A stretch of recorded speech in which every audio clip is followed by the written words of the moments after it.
बीड जिल्ह्यातील मस्साजोग येथील संतोष देशमुख यांच्या खून प्रकरणाने महाराष्ट्रातून एक मोठी खळबळ उडाली आहे। देशमुख यांच्या मृतदेहावर गंभीर मारहाणीच्या खुणा असल्याने प्रकरण आणखी गंभीर बनले।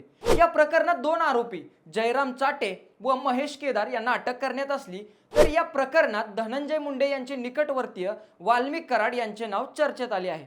अगदी याचे पडसाद हिवाळी अधिवेशनात सुद्धा उमटले। ते वाल्मिक कराड नक्की कोण आहेत पाहूया या व्हिडिओमधून। वाल्मिक कराड हे परळी नगर परिषदेचे माजी नगराध्यक्ष आहेत आणि मंत्री धनंजय मुंडे यांचे कट्टर समर्थक म्हणून ओळखले जातात। धनंजय मुंडे यांचे राजकारण सुरू झाले तेव्हापासून वाल्मिक कराड सावलीसारखे त्यांच्या सोबत आहेत। विशेष म्हणजे यापूर्वीही वाल्मिक कराड यांच्यावर अनेक गंभीर गुन्हे दाखल झालेले आहेत। वाल्मिक कराड यांची अनेक नेत्यांसोबत छायाचित्रे आहेत आणि त्याचमुळे विरोधकांनी टीकेची झोड उठवली आहे।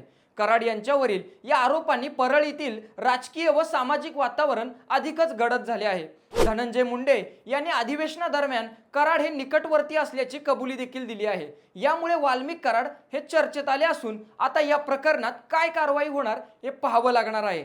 आणि देशमुख खून प्रकरणातून चर्चेत आलेले वाल्मिक कराड यांच्यावर झालेल्या आरोपांबद्दल तुम्हाला काय वाटतं हे आम्हाला कमेंट करून नक्की कळवा आणि मराठी न्यूज 9 चॅनलला सबस्क्राइब करा।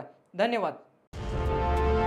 मराठी माणसाचं आणि महाराष्ट्राच्या हक्काचं न्यूज चॅनल मराठी न्यूज 9।